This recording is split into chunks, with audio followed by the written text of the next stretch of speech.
Hi, today's lecture is concerned with the concepts and context of fashion.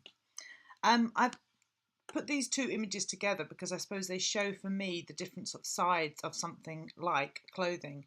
It shows clothing as something that is consumed possibly within a supermarket nowadays, so is very much part of a larger mass production system.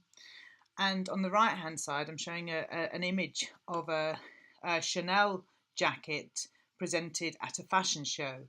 So to me, these show the two sides, as I say, of clothing and also of fashion.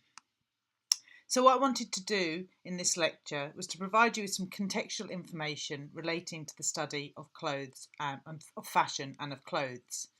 Now, these two ideas are sort of interrelated, but fashion is not necessarily clothes, and clothes aren't necessarily fashion. So it's us understanding, as I say, the concepts that we surround a term such as fashion, and also the various different contexts in which we may find fashion residing.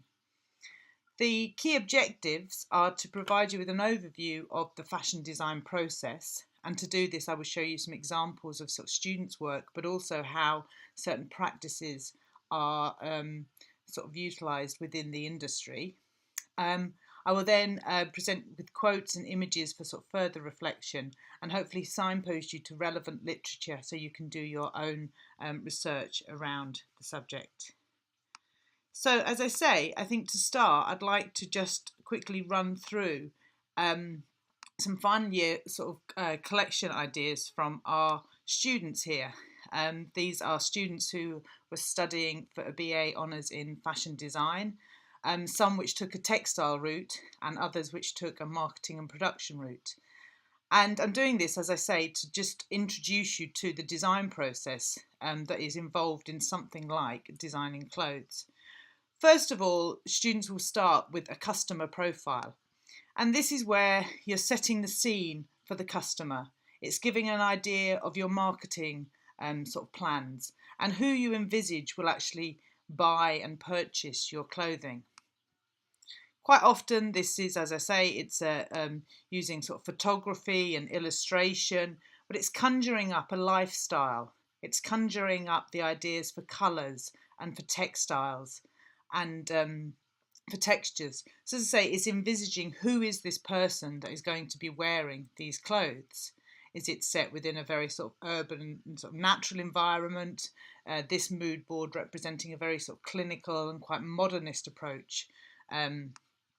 And as I say, what the students are doing here is imagining, as I say, ideas both for sort of lifestyle and design choices, but also ideas for sort of overall illustration and communication of ideas.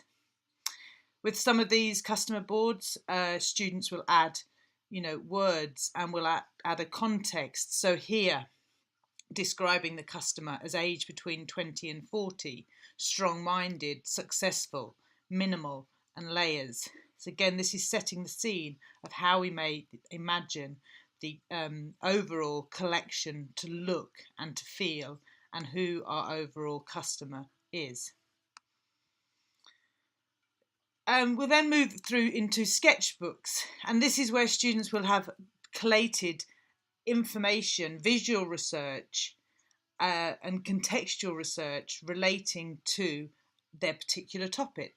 So some of this may take them out of a fashion environment, and as we see here, into a museum. So studying the bones, possibly for ways to think about structure. Developing sort of artistic responses to possibly photographs, and using sort of manipulation techniques to bring out ideas for colours and for texture. So at this stage, it's quite a free-flowing sort of ideas generation, sketches, as I say, visual information, the ideas of different sort of contexts. Starting here to bring in the ideas of textiles and of different fabrics and possibly of design details. And this is in many ways a very creative process, and key to this is that students develop individual and original responses to their work. and that they allow themselves to sort of, fully research an area. Following on from sketchbook would be mood boards, and this is where students combine elements of their visual research, but also their understanding of their customer. And it's to give an overall feel and, as I say, a mood for the collection. And again, it's about collecting inspirational imagery. Quite often it's better if this is actually original photography, so where students have actually gone and taken their own photographs themselves, but it may also be sourcing from sort of visual archive databases, maybe looking at things from a historical perspective and bringing in these ideas, as I say, into an overall mood board. And these mood boards are very much used within the industry to communicate. As I've said, we do live in a very global world. Fashion exists within a global world, and quite often it's the image which has the power, as this can be understood, cross-culturally.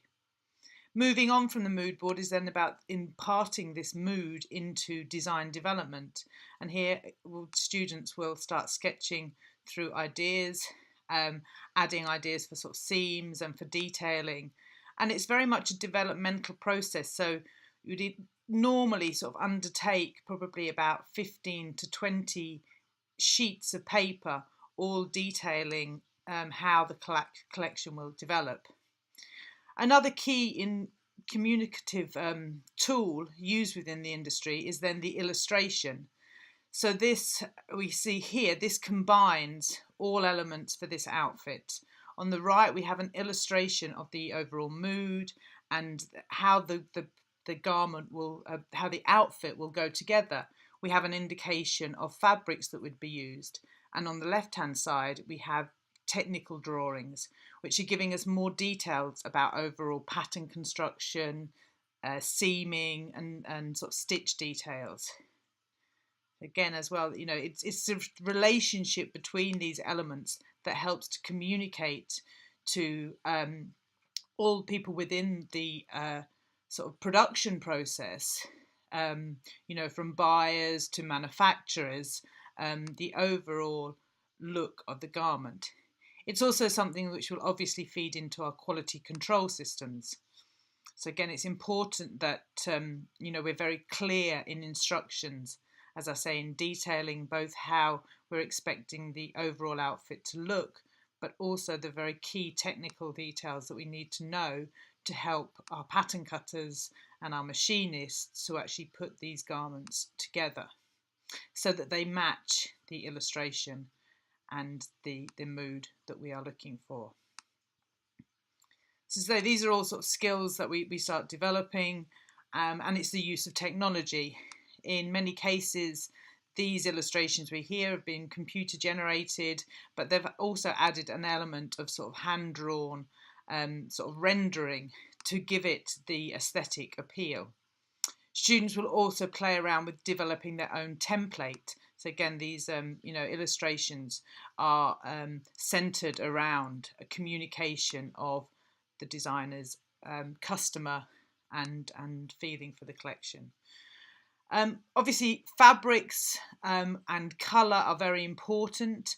So encouraged to look at various different reports into trends, so what is coming up for the following season, and this consideration, as I say, for drawing out a colour palette. Quite often in the industry, very much based around sort of Pantone colours, and so it's a familiarity with these processes and also the various different standards that are applied to ensure that you have continuous quality control throughout the whole production system. So here are some fabric boards that our students will have compiled, and again, it's for them key to an original collection is to be able to source fabrics that are appropriate in terms of manufacture and of sort of aftercare as well. I will now actually just quickly like to go and have a look at the setting for textiles within a commercial context. And one of the biggest textile fairs is actually Premier Vision, which is in Paris, and it takes place a couple of times a year.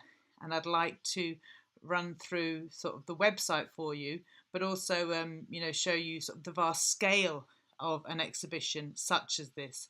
I think they have about 790 exhibitors, but there's some interesting information on the website that you can also have a look at. So we go into something like fabrics.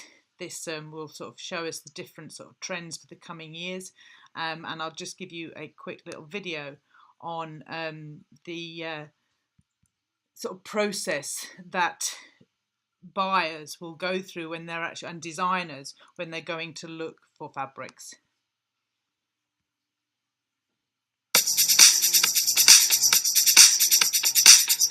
So I was looking for the overall trend information on the upcoming spring-summer 70s season, and I find it very valuable in terms of the color description and especially fabric focus. I think it was quite coherent and quite wide range, so it was very much in accordance with what was exhibited on the TV exhibition. The trend tasting seminars are extremely useful for my job because in today's global market, it's very important to know what's happening. So it's very helpful to see and to be inspired. And I find the mix between technology and nature, and also another huge aspect that was discussed is actually in my business, I feel like we are into vintage, but I really love the idea of moving it forward. Okay, so as I say, that just gives us a bit of a flavour for something like Premier Vision and the importance of these sort of trade shows and fabric shows to communicate information relating to trends.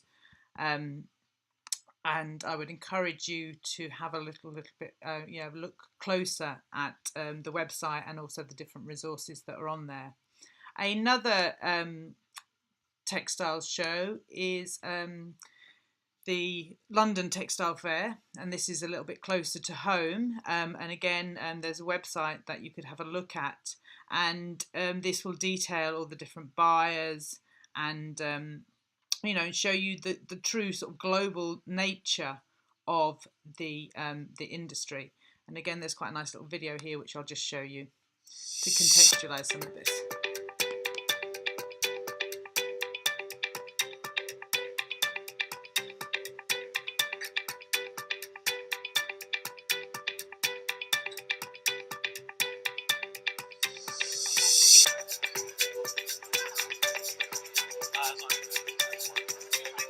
One of the best shows I think in the whole circuit. It's more friendly, it's very good for the UK market. All the customers come, we have a drink at 6 o'clock.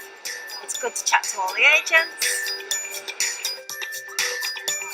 The show is getting busier and busier. It has a lot of really good clients for us, and we're able to show our latest developments. We've been participating in this fair for quite a few years now, and I think it's one of the best fairs that's happening around the world. It's becoming more and more successful by day, and John Kelly and the team is doing a wonderful work organizing it.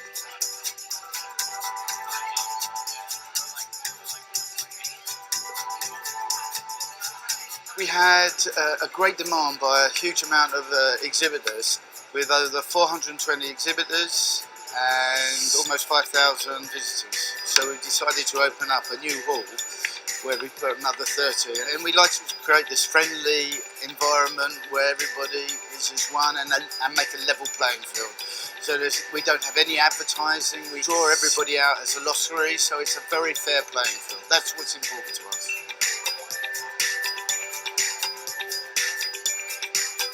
We are from Italy. This is our first time here. We want to increase our business in London and England in general. And our agent advised that this is a nice place where to meet new customers and new people. We've been coming and exhibiting since it first started, so we're very loyal exhibitors. It's become an extremely important cloth exhibition, not only in the UK but in Europe generally. The print design is there. It's a good moment of the year to have print design. The accessories has grown exponentially. It's quite incredible how many people come and make a feature of going to accessories to buy their buttons, linings, all the internals. So we've got a great selection of exhibitors there. It's the first time we've done this show. Our clients are mostly high street brands, sort of well-known retailers that we're selling to. We've been quite busy, quite a lot of interest, and yeah, people have been very excited about what we've been doing, so it's really nice.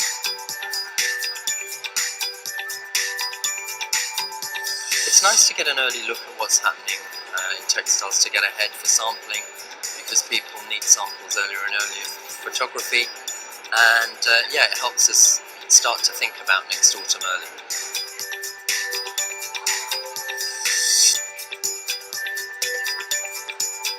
It's been really good, and I think we'd like to do the print design fair in October, and then see, you know, next year where it takes us. We will be come back in January for sure. Yeah. Zira will be here again. See you next season.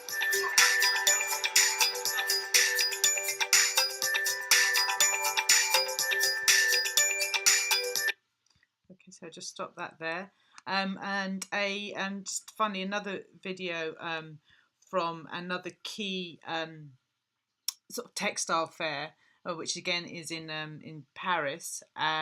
Sorry, not in Paris, in France. And this is just, I suppose, summing up, yeah, the experience of, you know, coming to these fairs. It's going to work? Oh no, maybe it's not going to work.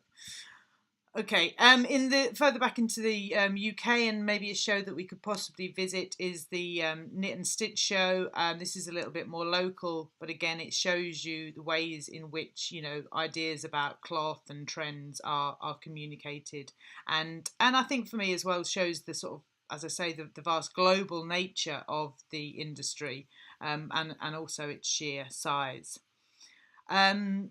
I think with the yeah, there's also for the Textile Forum, which the video you saw before, they also produce a magazine, and these are very useful resources to actually look at in terms of, you know, sort of content relating to trends and to textile ideas. But it also sort of shows, you know, has sort of various different articles.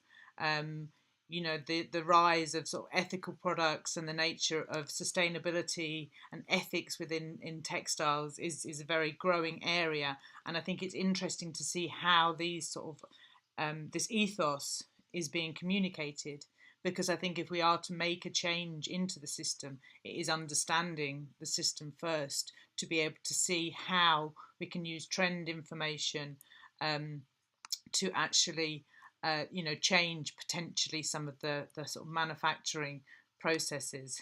So as I say, some of these will be useful to have a look at. I'll then just finally take you to the well, it's not really the end of the design process, but it's another key area within communicating fashion design ideas and collection ideas, and that is with the statement of intent. Most designers will draft up a statement of intent for their collection, and it will draw on our notions about the customer. So we can see here the student's actually given the collection a name, and she's described, you know, this young at heart customer, which is stylish and choosing clothes that reflect her strong personality. You know, down-to-earth character, wearing edgy, fun, and yet practical garments. Within this statement of intent is also the idea of a theme. So as I say, this is the mood.